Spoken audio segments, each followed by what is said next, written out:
Thank you. Good evening, everybody. 6 o'clock. This is the joint Board of Selectmen Board of Finance meeting on budget presentations. I've been asked to announce that it is not Channel 79 again tonight, rather it is live streaming on YouTube. So hope you catch us there. And we're going to start tonight with the audit.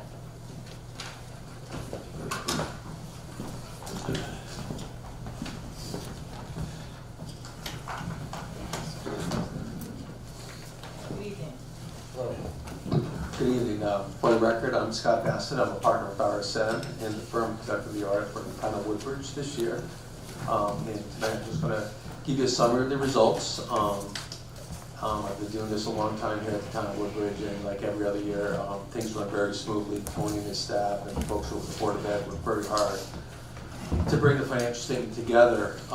And I always open up these comments with that there were no audit adjustments as we go through the process, and what that really means is the information that you receive on your monthly basis is up to date and accurate, and that's not the norm. So with no audit adjustments, so just so you know, so they do a really good job, and I'm sure you know that. So what I'll do is go through some of our required communications, touch on a couple of financial statement highlights.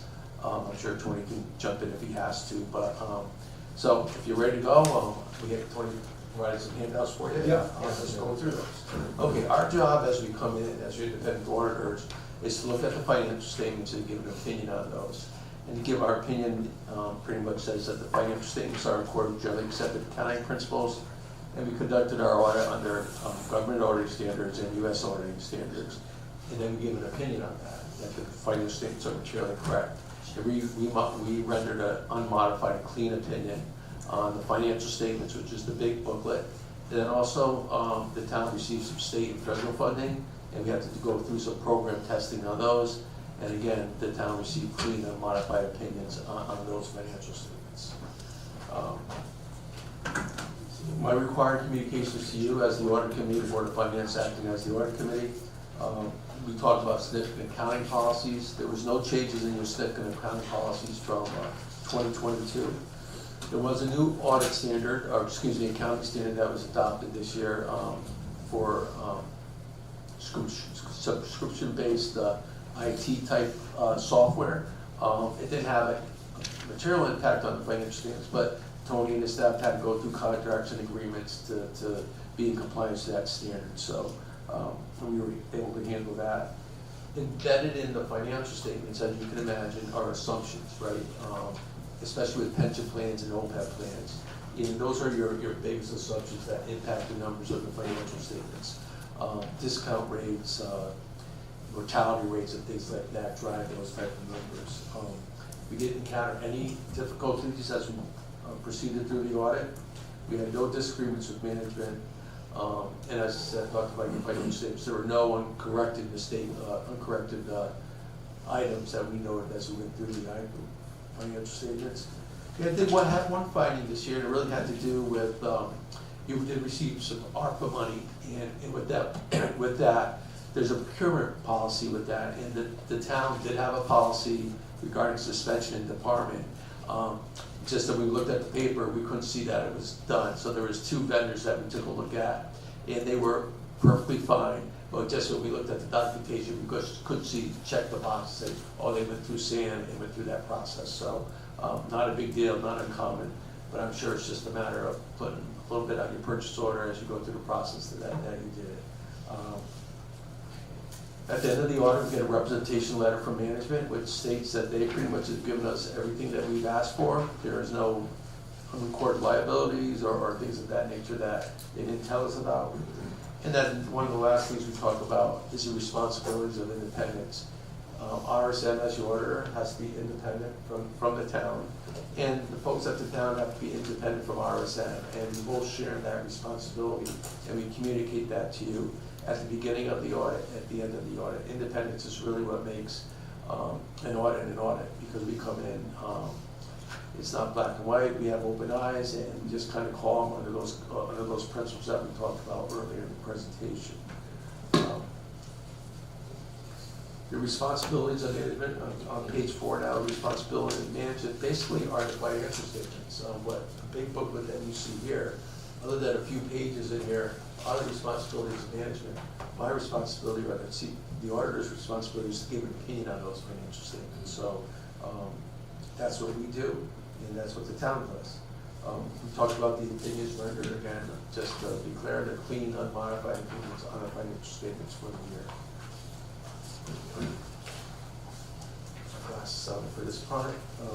On the government-wide basis, and these are numbers that you won't see on a monthly basis. Tony won't report on these on a monthly basis, but basically it's government-wide. We bring in all the long-term assets, all the long-term liabilities, and measure the financial condition of the town at the end of the year.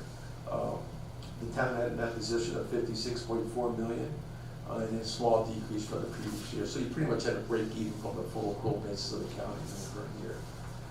The general fund, which is your operating fund, the fund that, as you know, you adopt budgets for it and manage throughout the year, had an undefined balance was about $8 million. My total fund balance was 9.7. As a measure of the general fund's liquidity, it may be useful to compare total fund balance to total fund expenditures, and that's at 14.2%. It's still at a good margin. And the OPEB trust fund, and that's obviously that's the monies where you have investments where it's driven by market value as of June 30 each year, had an increase of $600,000 to 6.3 million as of June 30, 2023. Turning to page 6, we talked about a lot of these items and tried to, if you want to take this with you, and as you read through the booklet and see what page references are, you can do that. But I like note 6, the long-term liabilities. I think that's always one to take a look at. Bonded debt increased by $1.8 million. The net pension liability increased by $7.6 million, and the OPEB liability decreased by a couple $100,000. Now, you see that increase of $7.6 million in the net pension liability. That's really driven by discount rates, it's driven by mortality rates, and by market value as of June 30th. So that's what drives that. I think that standard has been placed about 7 or 8 years now, and it goes up and down when you look at those numbers just based on the economy and based on how things are driven. When actuaries take a look at the pension data, they'll smooth things out for you and kind of see in the middle of the road what's happening. But remember, we audit at a point in time based on what the market value is as of June 30th, where the actuaries are taking gains and losses and smoothing those over for 5 years. Excuse me, the fact that it's doubled almost, is that of any concern? It all depends on what changed in the assumption, right? And that's, if they drop the rate of return, up goes your liability. Okay, so, and that's probably, if you think about where we were in the market the last few years, what happened with interest rates and rate of returns, that's going to drive it. So, There's a comment on that, is that we're part of CMERS. yeah. So, which is the state municipal employees retirement plan, so we don't have much control over that. Exactly. Yeah. So, But just so just so you know, what we do with, I'm not an actuary, but what we do as a firm is if we get the actuary report, we'll send it to our internal actuaries, and they'll look at the assumptions and things being used to make sure that they're in line with what the expectations are. Most towns and cities now follow the same mortality tables. About 5 years ago, they came out with mortality tables specific to public sector, right, and teachers and things. So basically all governments follow that as they report on it within their financial report. But the big one is the rate of return, right, and that's the one that gets modified and looked at up and down as things go. So just out of curiosity, what is that rate of return that they're using? 6.5%. 6.5%, and so it's probably, I think with Tony and I were doing this years ago, it was probably 8.5% or 9%. Right. And that's a big number. And then there were, I talked about a little bit of the footnotes. The pension plan footnotes are very long, but if you look at some of the required supplementary information, that kind of sums it up for you with the actuarial assumptions and things. But nothing significant in the financial statement notes this year. The revenues exceeded budget by $724,000, actual expenditures are under budget by $566,000 in the current year. So you watch your budget, those numbers aren't a surprise to you as you go through the process. Federal awards this year, you spent $1.3 million, and that money was the COVID money. A lot of it was 21027 COVID money. And the state money stayed pretty consistent. And, that's it. We do take a look at internal controls, although we don't give an opinion on internal controls. We certainly take a look at those as we process through the audit. And we didn't have any findings or significant deficiencies or weaknesses noted in your internal controls. So I just want to correct that. Yeah. Because 6.5% was the OPEB Okay. return, and 6.9%. Yeah. So, that's my report, and hopefully, I've referenced you, if you go back to the big booklet, you can go through it, but, again, I don't think there's any surprises this year. Every year, we get here, there's another standard that has to be adopted by the town, and, I think the booklet gets bigger and bigger, so, anyway, nice job, and I certainly can answer any questions that you may have. Anybody have any questions? If not, thank you very much. All right, thank you, and have a nice evening. I appreciate it. Thank you. coming. Thank you. So it's good. Okay, thank you again. Okay, have a nice evening. We're gonna start with the capital presentation from the Thomas Darling House. Hello, everybody. Hi. Lots of new faces. I am Alexi Beltran. For anybody who doesn't know me, I'm president of the Historical Society. And I'm thinking with lots of new faces that maybe I should spend some 5 minutes just to get everybody on the same page of what we're asking for and what we've done in the past. And one other thing, and it would be great if the town might want to do this too in their record. We were encouraged, as a lot of other historical societies, to have the name of the museum be more inclusive, because lots of people live there besides Thomas Darling. So we have actually officially changed the name to Darling Farmstead and History Museum. So, so I don't know, that might screw up the, I realize what's in your records, but just, we are officially referring to it as the Thomas Darling House. What is it, Darling? Darling Farmstead and History Museum. And effective when did you change the name? We officially made the change in the fall when we had the signs made, and we got a grant last year to update the National Register listing, and that is still in process, but it will be listed as that for the National Register. Okay. And most of the update for the National Register is actually a lot about the history of the people, because a lot of National Register listings, and this one was done in the 1970s. So it's not official yet, that's my question. No, the name is official. It's official, It okay. is official, So- yeah, I just don't know that I realize that, we started using it and we put it on the signs, that was another grant project, but that, I don't know that now that I'm saying this, we probably should make some sort of official statement about that. Okay, all right, so go ahead with your question. Yeah.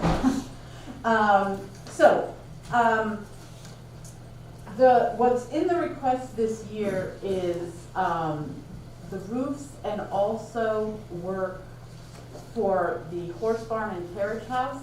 And that's what you see that is on the same side as the house, and you can see the arch opening for the carriage house, and it's the barn that's behind it, that's the horse barn. What is called the ice house is on the west side and west of the large cow barn that you see. So those are the two structures we're talking about. So what the Historical Society did in 2021 was to write a grant to get an engineering survey done of those three structures. So we would all know what we were, what they needed. And we found out we needed emergency work, which we did, to just stabilize the ice house. That was done in late 2021. And then of the three buildings, the building that needed the most urgent work, but wasn't emergency, was the cow barn. So I think, as you know, we had written a matching grant for that from the state, and in prior town budgets, there were part of the funds to complete that project. The Historical Society made up of about a $40,000 shortfall ourselves with that, but that project is complete. And Tony, Aaron has everything, and hopefully, because you have to pay up front and then get reimbursed, and so the town will be getting money back that was paid up front to the contractor. So I know some of you have actually been there. We are doing a grand reveal for that. Put this on your calendars, April 27th. And we'll also be revealing, I don't know if anybody's been there to see the signs that we have now that are near the parking lot that explain the history of the property and then the museum. So that's helpful because a lot of people who go to the house, or they go for the walks on the trails and they don't know anything about the museum. So the cow barn project was a success. And should be good for decades. The one thing that wasn't done there, though, is the roof. And we were hoping we had a few more years, but when the contractors were there, they noted that there are starting to be some small roofs in that, leaks in the cow barn roof. So one of the requests is to have that roof replaced, especially since we've done all this work. We don't want all that work that we've all paid for to get damaged. So that's one request. The other request is actually one we made last year that was not approved, and that is to do the roof on what is termed the middle barn. So again, if you have the house and the caretaker wing, then there is a barn that has big sliding doors before that open carriage shed. That is what's termed the middle barn. That roof has been leaking now for 2 years. It is a storage barn, but if that continues to go on, obviously the water infiltration into the roof is going to damage the structure, and then what's going to be required to fix that is going to be more than simply replacing the roof itself. So there are those 2 roofs for this year, and then the big item is a matching portion of another historic restoration fund grant, which would be similar to the one we had for the cow barn. When we did this last time, we wrote the grant first and then came and asked for matching funds. And the board of selectmen at the time said, next time, please ask for the funds first before you write the grant. So that's what we're doing. And the grant funding agency is the State Historic Preservation Office of Connecticut. Their process has gotten more complicated and more competitive. And what they are requiring is that funds are available. All the matching funds are available before you even write the grant. So the process is that we will have to write a letter of intent in March to say we want to write this grant. And then they will let us know if they accept that letter in May, and then we can start the grant writing process. Actually, the grants, they don't review the grants until the fall, and the funds become available in January of 2025. Okay, so whatever the cycle is, this is just the first step in that cycle that you're following, correct? Yes. All right. Right. Any questions? I mean, I gather we're gonna be hearing more about this, is what it sounds like, over the next several Right. months. Okay. And I know the town still has to approve the budget in May, but if this doesn't end up in the budget, we can't write a grant this Right. year, because they won't accept that, and then they only review them once a year, so it would delay doing anything, any of that work. And is there a fundraising component to any of this? Well, we are doing many other things at the house that we are funding ourselves. So we are asking, the town, we'll write the grant, which gets half of the funds. So, that's a lot of money. But another thing that we're exhausted, by the way. You see what we've done. The Good to Great project. So those of you who've been around long enough, they have heard about the Good to Great. It was a grant we wrote in 2019. The work is complete except for the paperwork. So we now have an accessible bathroom on the first floor for visitors. We have a kitchen workspace, so when we do our hearth cooking events, school kids, whatever. And that was grant, but we funded that this year. Beyond this work, we are funding replastering upstairs that got damaged by the ice dam quite a few years ago. We are writing a grant to help fund the chimney because it will cost more than what's in the town budget right now. And then also some stabilization work in the basement. So we are doing a bunch of other things that we are not asking for, but. Okay. Any questions? Actually, I just want to be sure that I'm clear on that. So can you just repeat specifically what grant for what purpose is required so that in order for you to receive matching funds? So it's called a Historic Restoration Fund grant. Mhm. It's a 50-1-to-1 matching grant. And what's requested in here that's listed under the ice house and horse that's what I'm barn, saying. it would be, we're asking for the money to be the, to do that project. It would match for the grant. And they are asked, their requirements are that the money is in hand before you write the grant. And it would help us if we had, if it was in the budget, obviously, when we write the letter and send it in March. Is the full amount, the 133.3, is that Yes. what's required Yes. in order for that? Yes. Any other thoughts? I have a question. Yeah.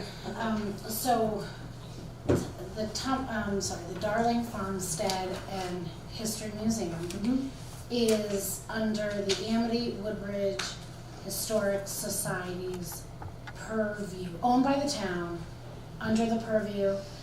Why is it, do we, or does the Amity Woodbridge Historic Society own, manage other buildings, or is it just the Darling kind of farmstead? And why Amity Woodbridge? Are Bethany and Orange involved, and do they contribute financially? Do the services? Help me to understand So that, please. we only manage the buildings there at the farmstead, so with the lease, so the house and all of the outbuildings. That we don't, there's nothing else in town that we manage. Orange has their own historical society and their own buildings that the town owns that they manage. Bethany has their own historical society buildings that they own, that the town just gave them over $100,000 for their own buildings that are part of their historical society. So each town has its own historical society that has their own buildings, whether they own them or the town owns them, is different. But, so, for us, for Woodbridge, they would not be involved, we are not involved in theirs. So why are we called the Amity Woodbridge Historic Society?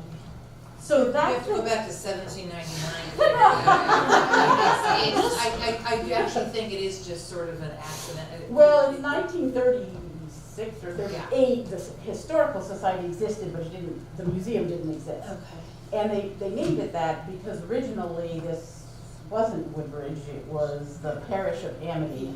And then, and Amity was Woodbridge and Bethany, and then they split after. So when they created the Historical Society, they wanted to It reflect has that. nothing to do with the high school. Okay, that's what I'm talking Didn't about. think that, I just No. wasn't sure if there But was actually, I will other say, municipalities involved at in the the time, operation. Bethany was involved, but then Bethany decided, and I don't know when, to form their own historical society. And this organization, once you have a 501c3, changing the name of that is complicated, so we have never done that. Thank you for that. Mika. Last time, just wanted to quickly make you aware that there is also an event on the April 27th for Earth Day, which is being planned and is supposed to be a rather significant event. So it might help. That was not on your calendar last week when we checked. It might Lynn help. actually checked the calendar. She said there's nothing in the town that day. This is being planned as we speak between the library and the Sustainability Commission.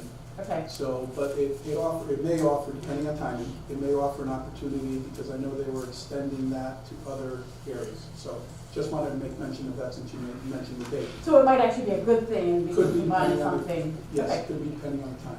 Okay. Good point, good point. Anything else on capital? Looks like your operating budget is in the negative.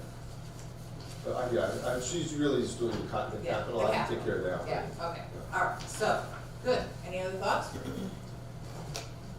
Thank All you. right, thank you. Oh, you did say, yeah, that you were gonna cover the operations, okay. Okay, next is, you want to do board finance? So next is, You want to do board finance, or do you want to do the operation on Thomas Darwin? yeah, just do the operation. Okay. I'll start. And that's at 1540, Then do finance. okay. So basically, the operations for the Thomas Darling House are the utilities, essentially, that we fund as a town, and then the Historical Society reimburses us for those charges. So it's essentially a wash, because we require the expenditures, and then we were able to get municipal pricing and financing for a lot of these, and then they just reimburse us for that. Okay. That's what that is. All right. I assume there's no questions on that. Go to board finance. So that's the finance department. I mean, finance. Finance department is for salary, mainly the salaries related to the finance department. It includes, and it also includes our banking charges. We probably won't spend nearly that much because as interest rates go up, although they're not great, we earn interest on the float of the money that we're using as we fund, payables and checks and such. So this was budget. They might be able to adjust this budget. We're still sort of reviewing that as we go through the process. But it's essentially required to operate finance department. Any questions for Tony on the finance department? Transfer from, And there is, thank you for that. There is some reorganization that we did last year, and so you'll see there's a negative for regular assistance and in clerical, and some of those charges were transferred to the selectmen's budget. So you'll see a salary line in the selectmen's budget that's actually up significantly, but it's really a lot of the charges were just reorganized based on use, based on the salaries and the time spent in each department. Okay. Okay. It's sort of split. Some of Yeah. them are split. Okay. Okay. And that sounds like a good segue to board of selectmen.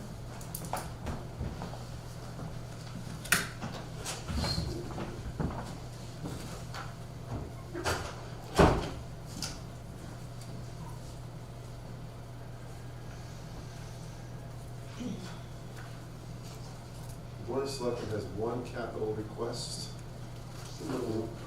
Tiny one.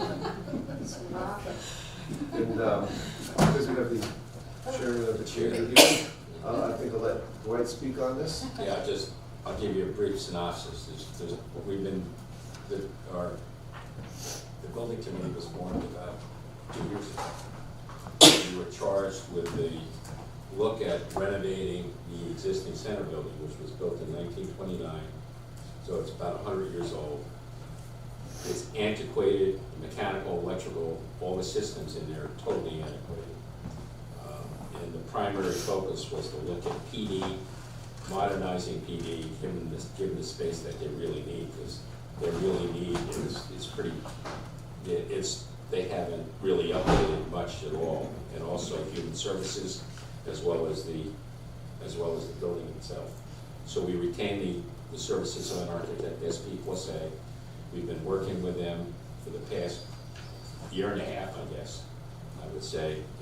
They've been very helpful. We split the project up into 5 phases. Phase 1 was just to have the architect go through, look at the building, make recommendations on what they saw, what had to be done, exterior, the envelope, which was the brick, the windows, the roofing, the flashings, everything on the building exterior, and also on the building interior, looking at finishes. ADA compliance is a huge thing now, because anytime you update a building, you have to bring it up to code, all the updated codes, and also the mechanical and the electrical systems. What has to be done, what has to be upgraded. We're getting towards the end of phase 1 right now, and the estimate that's in here, the 41 million, million is a 30,000 foot snapshot of where it is. We haven't gotten into the nitty gritty yet of the estimate. The architect's currently working on that. We hope to have it within the next 3 to 4 weeks of a better fit for that number right now. But there is, you know, we will be renovating a lot of that building. Essentially, PD is not only gonna stay where they are, they're gonna move up into the second floor of the center building. And they're gonna take a lot of that space up there. That's where they're gonna move their admin office and everything else up there. We're looking at putting a handicap ramp to the main entrance, to the main entrance door over here, because that's required for ADA. Brand new elevator's gonna have to go in. There's a lot of upgrades and all that we'll be doing, but we'll be back with, when we believe we have a good estimate, we have a phasing plan. There's gonna be a lot of phases to this. It's gonna be about 3 or 4 phases where we're gonna be moving into a space. We have to then move maybe human services or PD somewhere, get them set up as we renovate the new space. And then we gotta move them back, and then we gotta renovate the space and maybe move somebody else. So it's like a chess set, as we do it. I did this in my past life, so it's pretty, it's really involved, especially in an older building like that. So it'd be great if we could add on to it, but we're sort of, we're shackled by the thing is, we have a building square foot, we have to work within that, so we're trying to work with all the departments. The architect's been sitting with all the departments, they've been meeting with PD, they've been meeting with human services, get their needs, get their requirements, what they need and everything else, so. And this will all come out at the end of phase 1. And then we'll come back to the Board of Selectmen, Board of Finance at the end of phase 1, so then, if we get authorization, we're not spending any money, but we can then move to phase 2, which is more of a detail of where everything's gonna, start actually doing the design and start working on that, so. Okay, with the understanding that we're not gonna ask Dwight to revisit 2 years' worth of meetings. Does anybody have any questions? I'm just making Meetings are online, all our I just wanted to- minutes are online, I don't so. wanna get comment. too through. I just want to make a comment. So phase 2 that Dwight is talking about, in terms of moving forward to phase 2, is the other capital budget request in this department for $145,900. Wait, say that again? There's a second budget request, capital budget request in the Board of Oh, Selectmen here, for $145,000. Yeah. That's phase 2 that Dwight is talking about going to phase 2 in your. There's gonna be another piece to that is. It's part of phase 2, right? Well, we have 5 phases. Phase 1 is what we're gonna wrap up now. Phase 2 is if we get the authorization from the Board of Selectmen, Board of Finance, then we can proceed, and the architect can then start getting into the nitty-gritty, into the details, start doing actual drawings, and fine-tuning the estimate. What our committee would probably do is recommend going out and retain the services of a construction manager. Construction manager, because right now, with all the phases, we're gonna be hopscotching around.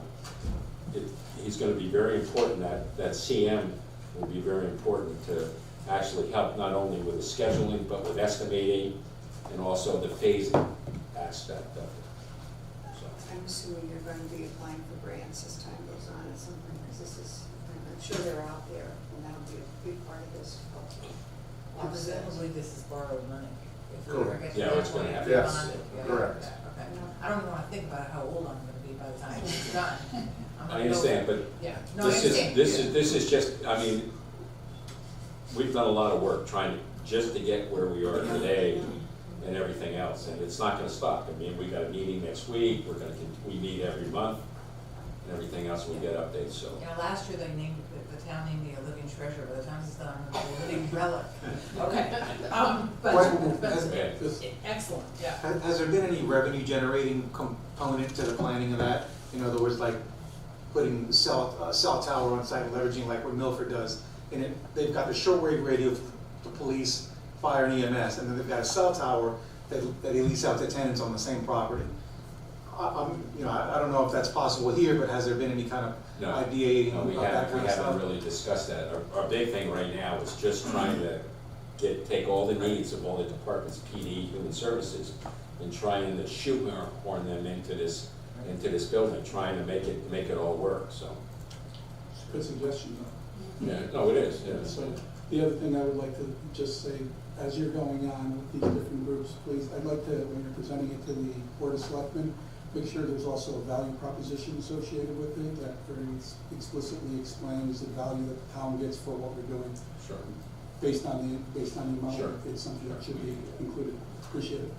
Can I ask just a question about, in the context of the operating and the capital budget for this coming year, the 145.9 for planning gets you into phase 2. So you mentioned coming to the Board of Selectmen, Board of Finance for the next set of approvals. Is it in the context of this budget, we would approve it as we approve the budget and that's the approval? Or is there a separate set of approvals that you're gonna come to us with? No, because the contract was already approved for We pending funding.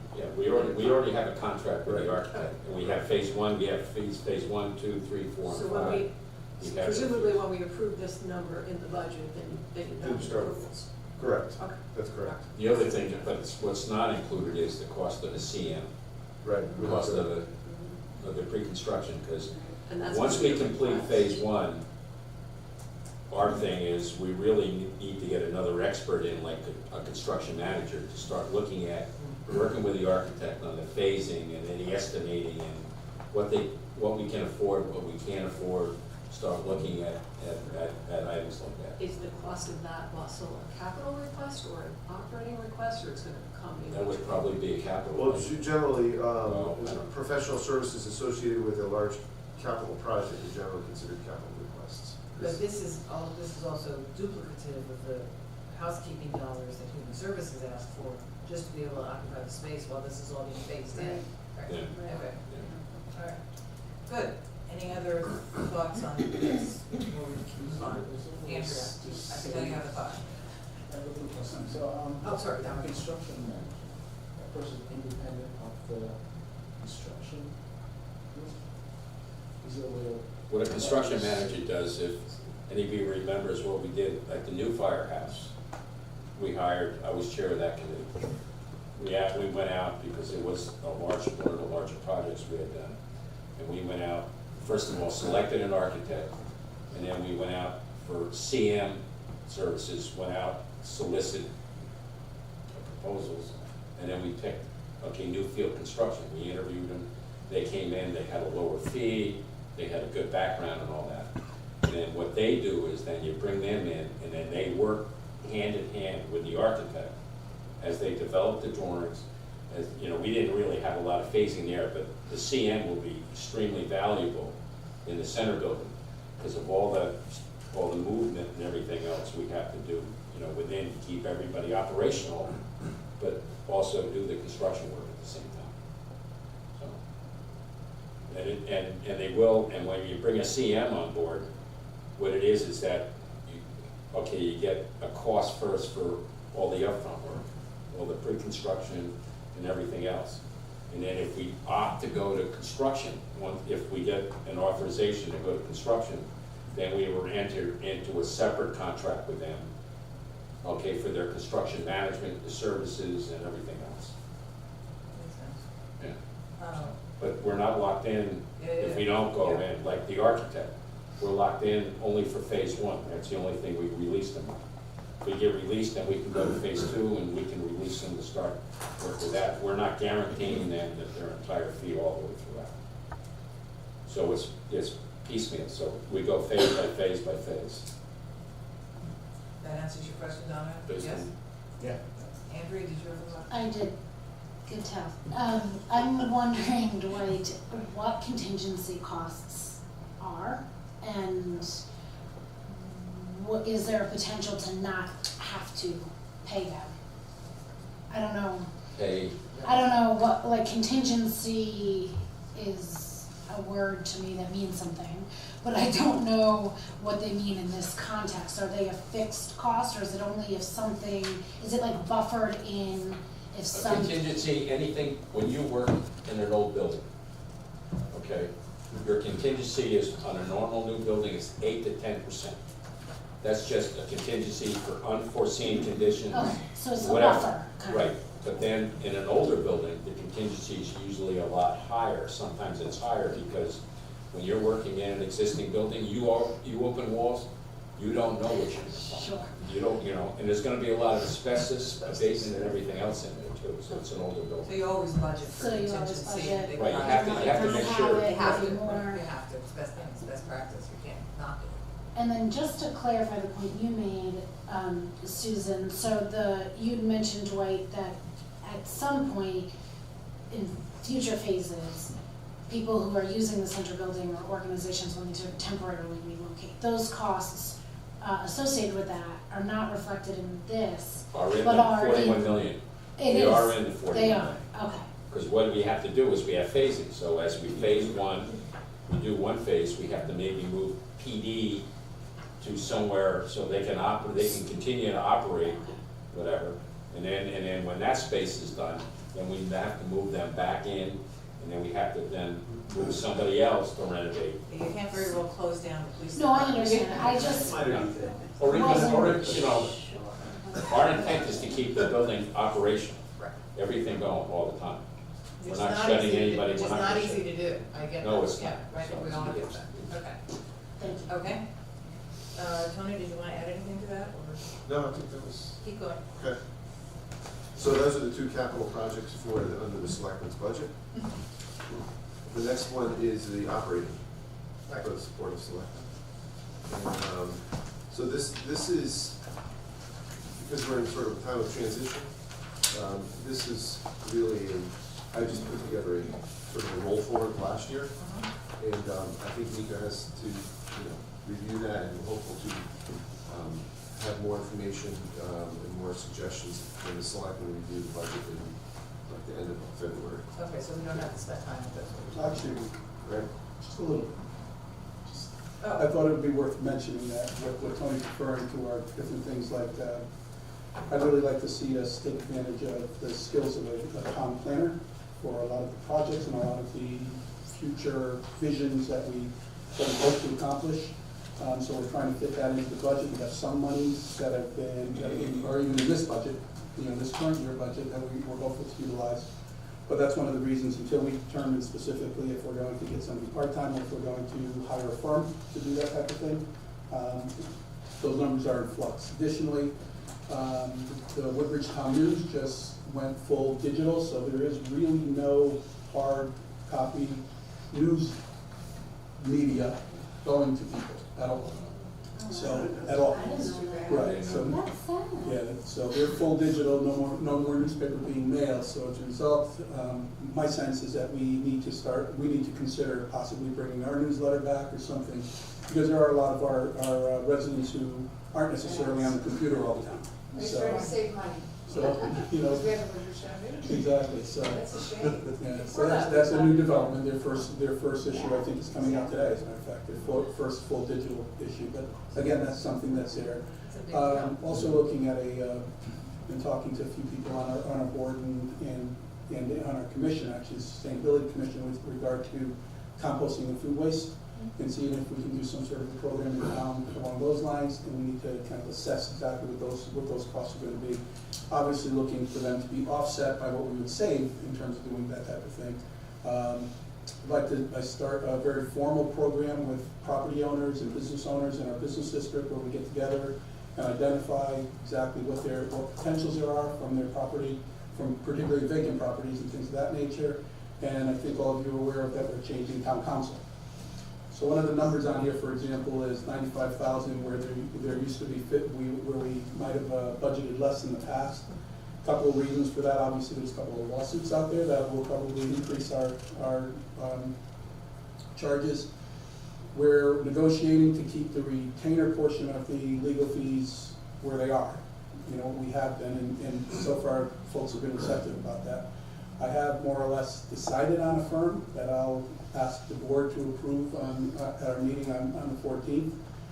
But the rates, the hourly rates are all a bit higher than what Jerry had been doing. He hasn't raised his rates on us for quite some time.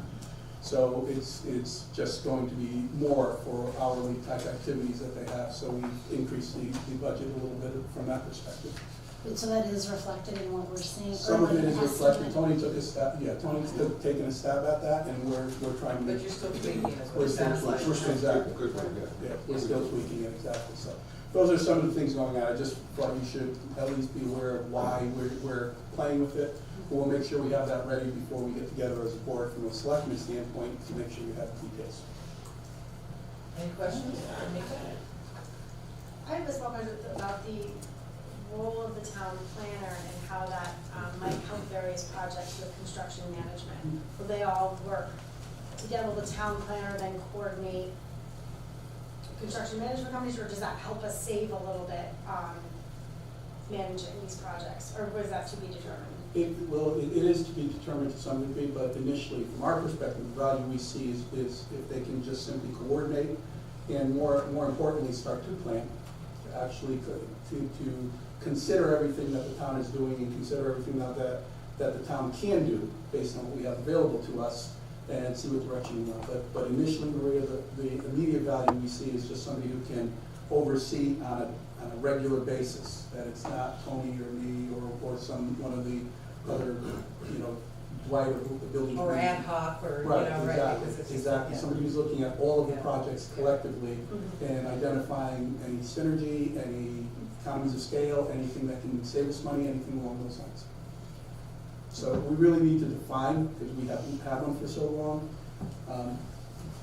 exactly what they can do and figure out what our best option would be. One of the things that we've been finding out is that town planning or civil engineers are in high demand, are paid a lot because they are in high demand and very scarce. It's very hard to find them right now. It's not something that you go to college for anymore, at least not in Connecticut. Most of the folks who are doing anything along those lines are going to Massachusetts and other places where they end up staying and working.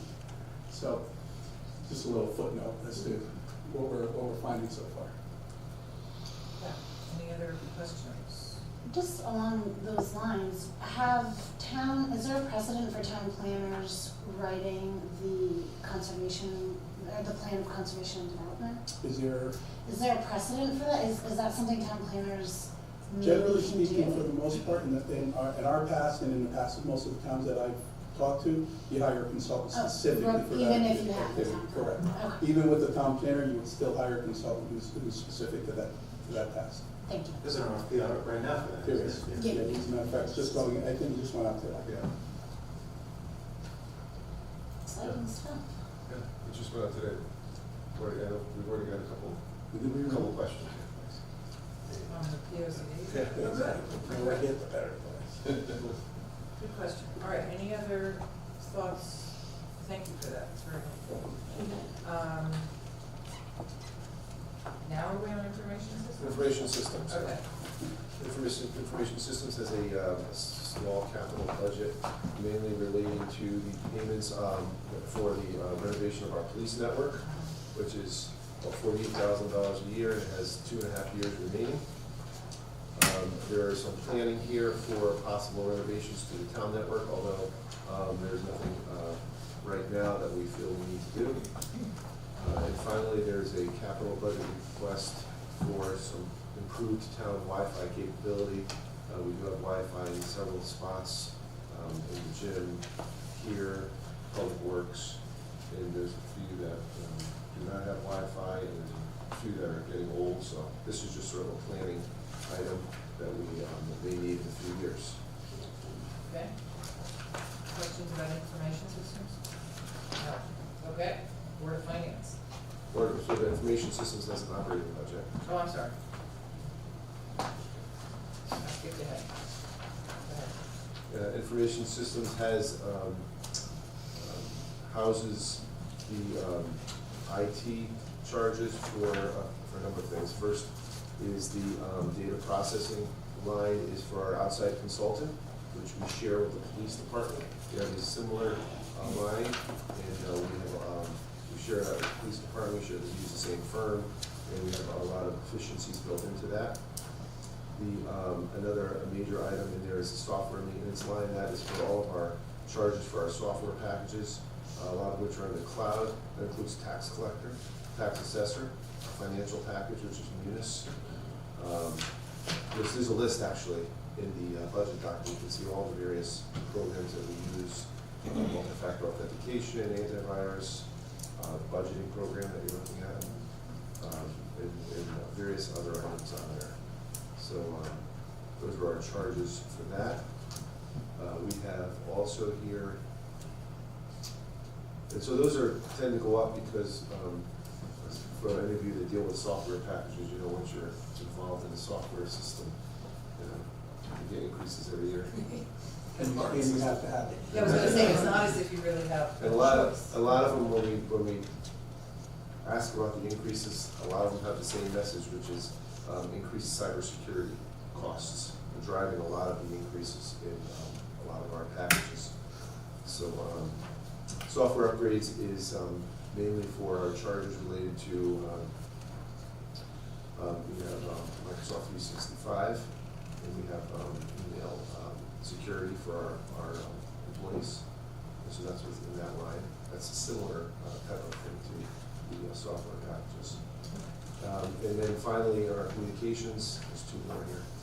That's where all our internet charges are. We're currently in the process of reorganizing a lot of this and trying to get some efficiencies here. We've had some upgrades to the Connecticut Education Network, CEN, which we are just signing on to. So that'll help to increase the bandwidth for our fiber and reduce some of our cable connections, because we'll have a more robust fiber connection in town. It's, I believe in a few months it's going to be up to 1 gigabyte of service, and then 10 gigabytes in a few years. So that's up Connecticut. They're using ARP money to roll it out to towns. So we should have access to that in about 4 months. And so we're hoping to eliminate a lot of our cable connections. And, so anyway, we should hopefully save money there. And then lastly is our computer replacement plan, where we try to replace them a little at a time throughout the town. And the efficiencies that you've been building in, like the last couple of years, have been working satisfactorily. Nobody's complaining about it. Right. Particularly with cybersecurity, we've Right. done a lot of work in the last few years to, it's a never-ending struggle, frankly. As I'm sure you all know. And so we're trying to stay ahead of the curve with that. And lately, the COG has been spearheading a lot of sort of regional approach to cybersecurity for a lot of municipalities, which we're taking advantage of, with both police, fire, and the town. And so we're very thankful for that, using grant money to roll out new projects, a lot of new initiatives. So Does the town carry cybersecurity insurance? we do. You do. Yeah. You have to. Yeah. Well, I know that right, I mean, I just didn't remember. seeing- They're required, a lot of the requirements are increasing in order to keep the insurance. Right. You have to You have have to have- X level of so-and-so Correct. in order to, Right. for the insurance to be effective. Exactly, right. Yeah, yeah, no, I got it. Tony, is town staff issued cell phones? Only select few, only the employees that are on call. So if you're like building maintenance or police or animal control, people that are like called in the middle of the night for something, they'll get a cell phone. Okay. Fire department, yeah. Thank you. But not the rest of the town. Okay, any other questions? Now we're on Board of Finance. Okay. Board of Finance has a few major items. One is the audit, which you just heard from. This is our portion of the audit. We also share the audit charges with the Board of Education, and they have their portion in their budget. And then the other major item here is contingency, which we were just talking about, contingency for unplanned expenses. This is a little higher than usual because we have one contract that's still not negotiated, which is the police contract. So because we are unsure of what those charges will be, we have a contingency for those increases. So there are no salary adjustments in police for the uniformed officers in their budget.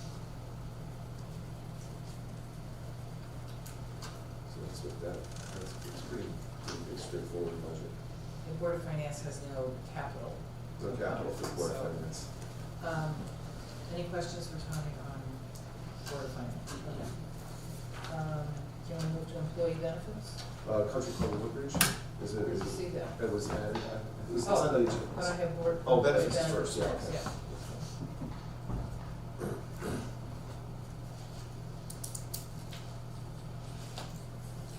Employee benefits is an area where we're constantly getting new information. So a lot of these budgets are not set yet. And but I'll go through them, I'm happy to go through them. The FICA and Medicare obviously are the matches for our salaries. And so to the extent there's a new position request, as there is one in police and one in human services, that impacts a lot of lines in this department, including FICA and Medicare, that's one. So that's the accountant's responsibility, the employer responsibility for those items. Retirement, we are part of the CMERS, which is Connecticut Municipal Employees Retirement System. That's it's essentially a retirement system run by the state of Connecticut. And a lot of municipalities are members. We've been members since the 50s, it's been a long time. And essentially, it's a defined benefit pension, which means when you retire, you get a benefit each month based on how many years you were an employee. And so they just did some restructuring in this to save us some money. The match for this year is 15% for, that increases 17% for our town, 21 to 23% for police. I'm hoping that will be reduced, and we're waiting to hear from the treasurer on that. The controller rather. The controller's office is the one that runs this program. And so we're waiting to hear from their office on what the match will be for next year, and so that will adjust this line. So employee benefits is still a fluid situation. It's fluid, right? All right. And healthcare is the same. We're currently in, the Board of Ed mentioned we're having some good news on healthcare, so this should definitely be reduced as well. We're just waiting to hear back from, we're out to bid for that. Right. So Okay. we're going to hear the bid results from different carriers to see where our healthcare comes in, but we've got some competition this year amongst several of the carriers, so that's good news for us. Yeah. Tony, can I ask a quick question about the health insurance? We have a different line for retiree health insurance. Right. Is that's, So once people retire? You're right, so we have retiree healthcare for our employees, and once they retire, and it depends on when you were hired, is depending on if you get healthcare in retirement. So So that's when I sunset first, a while before back. I got here, it was just, I think, 10 years, I think, and then you got healthcare 5 years, or something like that. When I started, it was 25 years, so you have to be here 25 years to get healthcare. In 2016 and 2017, we eliminated healthcare in retirement. So, For new hires. for new hires. So anyone hired after that date no longer gets healthcare in retirement. So, Is it something employees could opt to buy into? I know that's how the state manages it. cannot, no. Okay. So if you were hired after a certain date, it's a little different for police than it is for town and for non-union, for union, but generally around 2017, you are not, if you were hired after that date, you're not eligible for healthcare in retirement. So this is essentially connected to the OPEB contribution.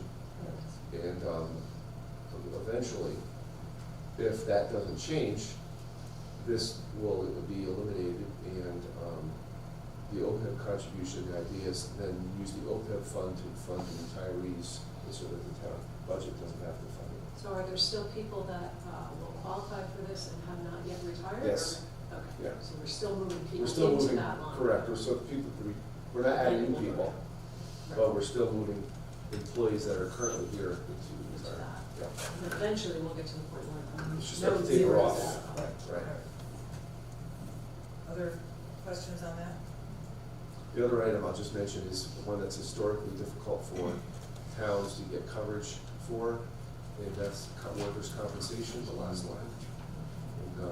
particularly with some of our higher risk occupations, like police, volunteer fire in particular, and public works are the three that are the highest per charges. Okay.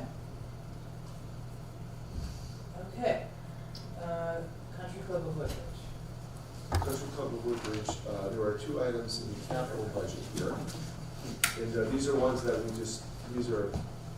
like the capital budget to be a snapshot of potential capital liabilities that the town has or could have in the future. One is the clubhouse, and you'll see the demolition of the clubhouse is at some point going to be a reality. Yeah. If you've driven by it. I drove by it yesterday. So, Oh my God. it's It may demolish itself. it's important to keep that on this plan because that's a real possibility that's going to have to be addressed at some point in the near future. The second is environmental remediation, which is not quite as immediate, but I'd like to just keep that on there because eventually, depending on the use of the property, if there's no use, Right. if there's a certain type of use, there's a lot of factors involved in that. So at the moment, that's not an immediate need, but I would like to keep it on there. We are looking into a brownfield grant specifically to determine exactly what's required, what would be required. Grant was passed for somebody to come in and assess exactly what's needed from a remediation standpoint. So that way, if we do anything at the country club, or I should say, when we do something with the country club, it'll be known as to It'll be a what's known entailed. factor, you'll have it there, yeah, that sounds smart. This information was generated from when we had our phase 1, 2, and 3 done of the property, which was a while back, let's say 10 years ago. Yeah, that was my question. Do you think this $1 million estimate for the demolition of the clubhouse is still accurate?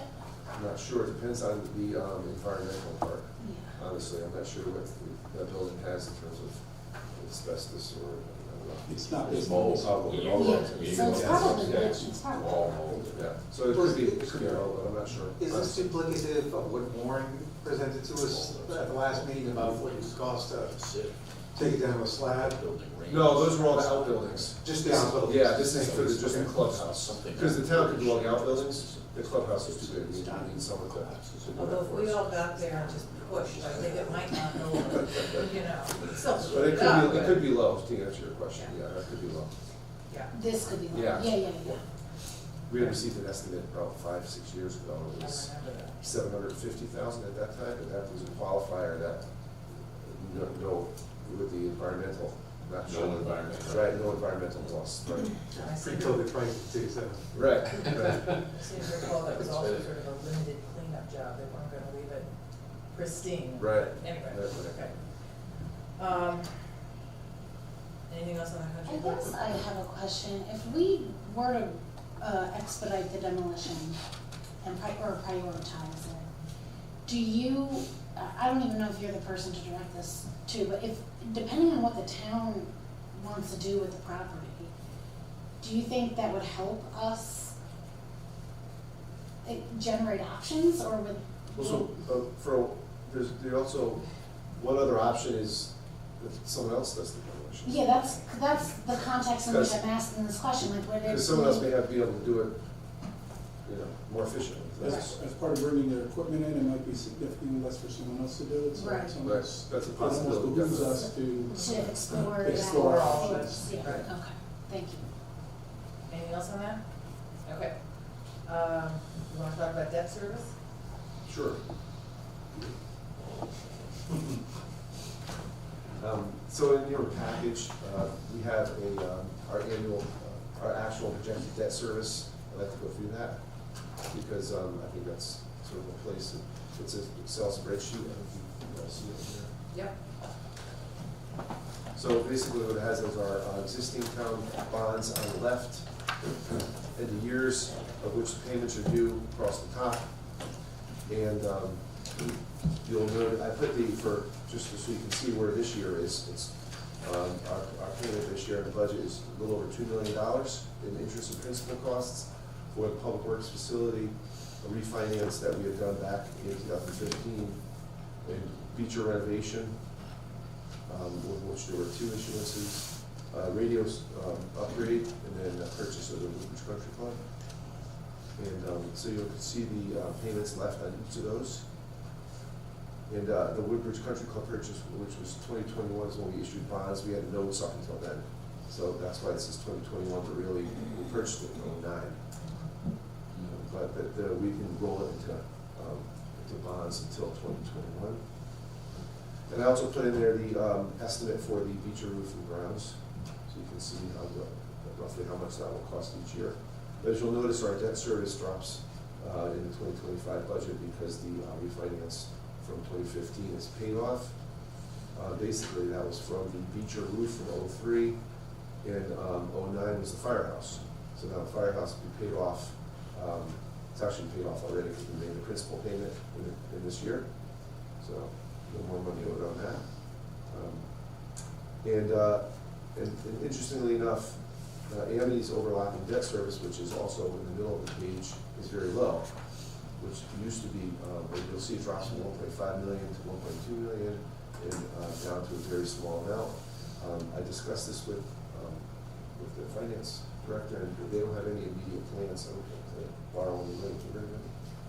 The other day. And they said no. They're doing that capital non-recurring. Right, so they don't have any debt issuances that they're aware of. At least I didn't hear. Right, but they're also not spreading the cost of those projects over multiple years. And so when our amount for enrollment is high, our amount to pay for capital is also high. So I'm not sure exactly what the impact is. I have a feeling Woodbridge is getting a higher impact this way than if they bonded projects like roofs. And they do Woodbridge. So we could ask. I can say here, our debt services decreases significantly as a percentage of our budget, and so we clearly are doing very well there. Except for when we do the center building.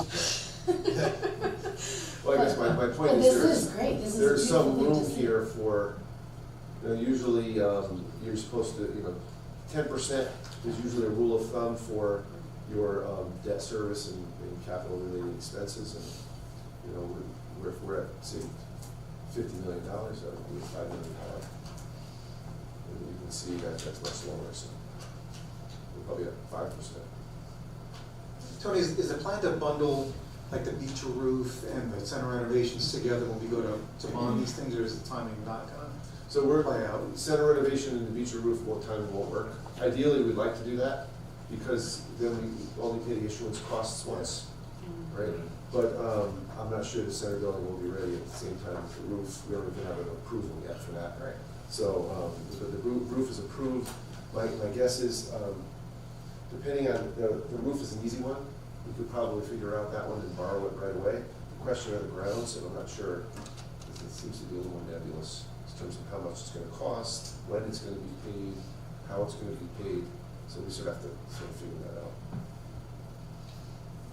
Okay, any other thoughts on debt service? This is really helpful, I think, It is. because we get the big picture from where the direction it's going. So it's going in a positive direction. Right. On the other hand, we talk about revenue. Revenues is our last one. Okay, I have a handout for this.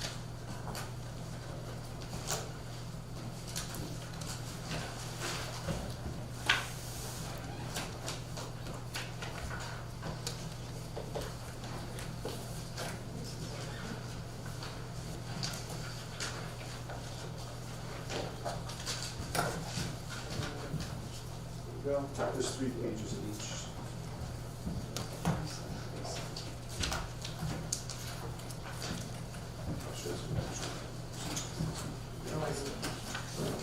They're collated and not stapled. Right. Take 3 pages. So I have 3 items here. The first are our revenue estimates for the 24-25 fiscal year. The second is our tax calculations and grand list information. And finally, the top 10 taxpayers, which I thought you'd find interesting. So the first we can go over is the revenue estimates. So that's this page here. Just quickly, is someone missing a page, because we have a rogue miscellaneous on page? No. Okay. So these are our non-tax related revenues that you've probably heard throughout the budget presentation. And so there's a snapshot of all of it in one place. And the first section, so these are, it gives you 3 years of actuals. Then you have the budget for the current year and the department request or estimate for the following year, for next year. The first is non-tax revenues in the tax office. Basically, that's prior property tax, late property taxes, and delinquent interest that we collect each year. It usually is about between $250,000 and $300,000 each year. It's pretty consistent. The second section in this one is basically a roll forward from last year because the governor has not released his budget. But this is for intergovernmental revenues. And a lot of these we get from the governor's budget, including the education cost sharing, the motor vehicle MSRA, that's our reimbursement for the motor vehicle. Mill rate being fixed at 32.46. Special education excess cost grant, that one we don't have yet from the Board of Education, so I just carried last year's, but I will get that from the business office hopefully in the next week or so. The pilot grants will come from the state. Town Road Aid is another state formulary grant that we get for paving. So that combined with the $65,000 from LoCIP is what we get in grant money for paving. This is a formulary grant, which means that it's done by state statute, and it's a formula, and then everyone gets a certain amount, and that's why it's reported here. The LoCIP one, you actually have to apply for and apply it towards that, which is why we use it for paving and capital budget. Another one here is the municipal stabilization grant. That's $120,000. That's another formulary grant. And sometimes come out with new ones, and sometimes we restructure all this. And we don't usually find out a lot of these until April or sometimes May. So depending on the year, some years are stable and are easy to predict. Other years are not. And so we'll stay through this. Right.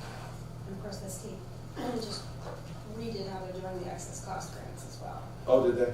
Yeah. So. But I don't think that's finalized either. So Right.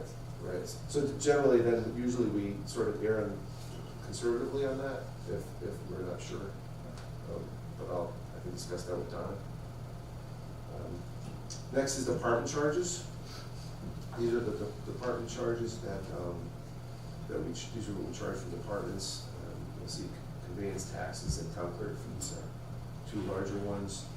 We have our reimbursement from Andy for our school resource officer. It's $120,000. Building permits, that's an estimate from the building official. It's at $535,000. That's mainly driven by the project on Bradley Road. Recreation fees, there's an increase from John Adamovich in recognition, which was, I think, passed out. Yes, it was. Yeah.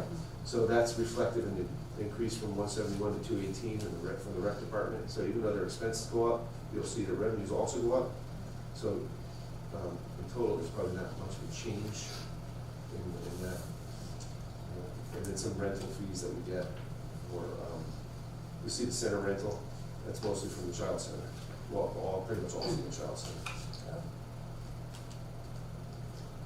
So those are our department charges. Interest income, I'm sort of kind of monitoring. That's sort of a hard one to predict. We generally are limited to short-term and stable investments. Nothing. That's usually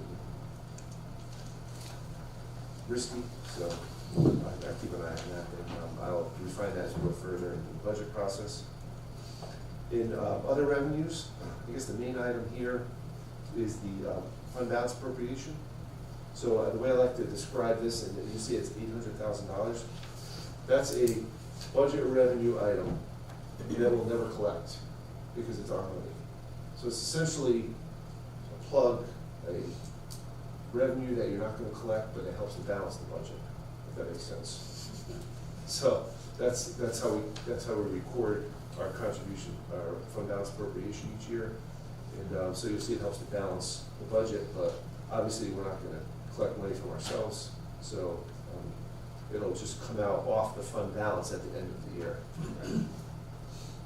So that's different from contingency, which is an expenditure appropriation, a fund for unknown expenditures. So this is a fund changed, once in a while. This used to be $400,000 and it was raised to $800,000 in acknowledgement of the fact that primarily because Amity changed the way they return surplus funds. So they used to send it to us, which you'll see in there it says Amity surplus funds. That's when they used to send us the money. Now they lower their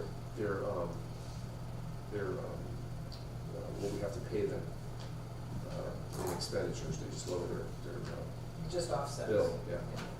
So I have a quick question about the fund balance appropriation. The previous years are not shown, and you just have the current fiscal. Right, because it's just a budget item. It's not an actual. Yeah, so it sort of drops off. as Right, it gets because we never past the- actually collect it because it's just a budget.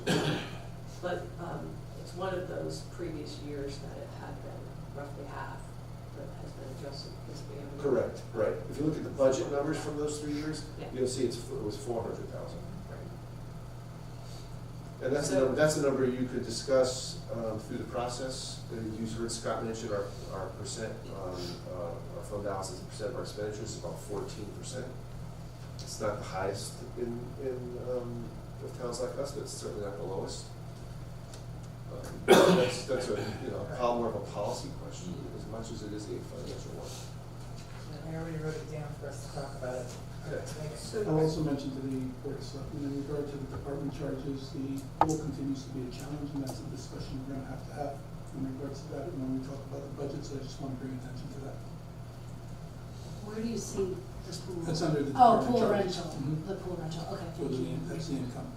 Can I just ask one last question on that, the Amity surplus, because of the way they've changed it, they're still taking more from the fund balance, but we should probably, not this coming year, but maybe the next year, there will continue to not be any surplus, Mhm. which seems to be. Right. We need to adjust that. You could possibly adjust it, yes, that's correct. But we're not taking from the fund balance, we're accounting for the. We doubled it because of Amity. But I just wanna make sure that we all understand that. Right. Yeah, no, we'll probably have to undouble it Yeah. because of Amity. You want to just, you keep a fund balance for many reasons, unforeseen expenditures, for, there's a whole list of reasons why you would keep a healthy fund balance. Another one I'm gonna discuss in about a couple minutes. That's the Before grand you, list. yeah, but before you move on, I think I know the answer to this. All the formulary, intergovernmental dollars that come in, that's based on population, correct? That depends. Oh, it does depend, okay, all right, So like, ECS, for instance. yeah. It's not solely population, it's a lot of economic factors. Oh, okay. I think I knew that, I just couldn't remember exactly what all the Right, factors exactly, were. right, yeah. Okay. There's have you ever seen a formula for ECS? It's like 30 lines. I withdraw my question. And then, Yeah, play with it all the I time. play with it all the time. It's not really a formula at all. Never mind, never mind. Yeah. Tony, can you speak to the increase in zoning permits, the revenue generated from zoning? Is that Toll Brothers or is that due to our new TP&Z regs? From the, which one? From I the- see zoning permits having gone up from 5 to 6 actual 100 to 2,500 revenue. Zoning permits, thank you. Yeah, I see. I think that's just reflective of what Chris feels her permit revenue will be in the next year. Okay, And but we don't know I'm not why. sure specifically why, Okay. no. Interesting. Tony, what's tuition revenue on the other revenue section? Tuition revenue is revenue that the Beecher School received for students that do not live in town who pay tuition to go to the school. So we don't budget for that, we just account for it. Right, and in this particular instance, they're so large because it's money from payment from open choice. Yeah. That's what that is. It came in, if it comes in after the fiscal year ends, then the school can't record it. In this particular instance, it came in after the fiscal year. The balance there Right, backwards. correct, yeah. So There it that we is. accepted it as a revenue. And this, and what we did was we had to, we did a appropriation request to give back to the school. But we had to collect the revenue because it was after. All right, you wanna talk about? And one last one is police private duty at the end.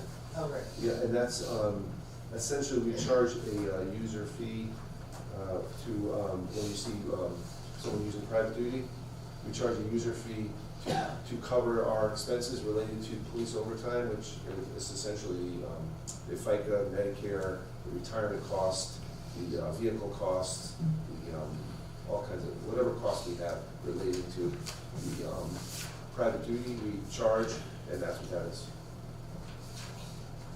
So when the power company is fixing a power line and the cop is waving you on, is that private duty? Yes. It is? If it's, Yeah. if it's a Yeah. fallen tree from a storm, not so much. If it's a work that they're Oh, because doing. we own the tree. Right, because it's a natural. They don't pay for storms. They don't pay for. They don't pay for stuff, but I'm saying if they're doing But if utility they're doing work utility work and they're or, waving you on. Right. Okay, all right. I was wondering about that. Okay. so, the next sheet is the auxiliary calculation sheet. And, just to orient you, to this, the, first set of expenditures are essentially all the departments, they're just grouped by major category. It's the same sheet that I handed out the other night. And then, so you take the $60 million in requests, 60,497,372. You subtract the 5,795,119, which is this sheet that we just went over.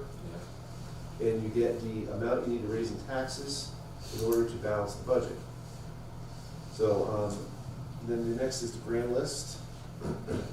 And, so you'll see that Marcia has completed the grand list. She essentially completes the real estate, personal property, and the motor vehicle, and the water company pilot. And she presents all those, which she did yesterday.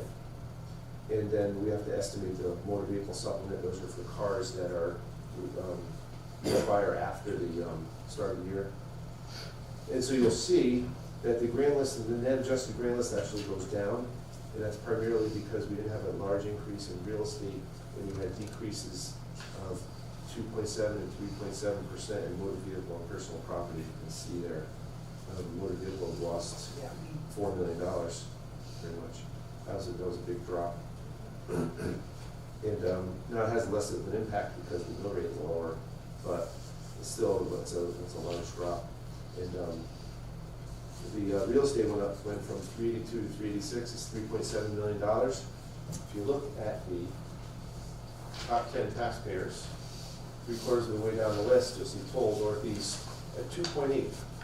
So 2.8 of the $3.7 million, and the increase in the real estate grand list is from that project. Otherwise, we would have had pretty much a flat real estate. So then you move further down, and once we get those numbers, we have to adjust the grand list for uncollected taxes, which you'll see there. Get that figure for you. So that is. We do a 99.5% tax collection rate, which is pretty much historically our average. I have a question. Up at the top, that, we're talking, it says 23, 24, but that's really supposed to be 24. Oh, yeah, that's correct, yeah, Yeah, that's correct. you were trying to confuse me, I know. I'm testing you, actually, that's a test. Thanks, did I bad? Wait, so are they all the columns? Yeah, all the columns columns by by year. year, all the columns are up by year. Yeah.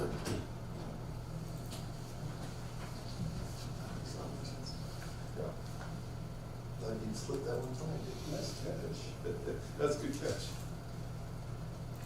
Tony, do we have any flexibility or opportunity to adjust the RWA? We do not. That's, That's, it's the value of the, it's a pilot essentially that they pay to us based on the assessment of their properties. And how often is that reassessed? I'm not sure, you can ask Marcia, she does that every year. I can find out So for you. what are you looking for here? So, I wanted to tell you the uncollected tax amount. It is about $250,000. And then you have the firefighter abatement. So you'll see that goes up because that was adjusted a few months back. So that goes from about $15,000 to about $40,000 a year. And then finally, the elderly tax stabilization, which is $150,000. That's basically, essentially, roughly what we use each year. It increased a little bit this year, but that's essentially how much that program uses, so you have to adjust it to the grand list for those programs. So you have a 8.41% increase in the mill rate of real estate, which is 48.87, and motor vehicles flat at 32.46. So those are the requests. Any questions? We have a lot of work to do. We have some work to do. Yeah. That's what it looks like, we have a lot of work to do. Right. Keeping in mind that a lot of the numbers are still very fluid. Right, but And still you can see the challenge you have. it's ahead of the you. order of magnitude that we're looking at. Okay, no, any questions? Thoughts, concerns? Joanna, is there a way to calculate, for every like percentage of, or every point of mill rate or every half a point of mill rate, how much revenue that is? Like if you went from like, Yeah. 30 to 31, what is that 1 point jump in the, in a mill rate?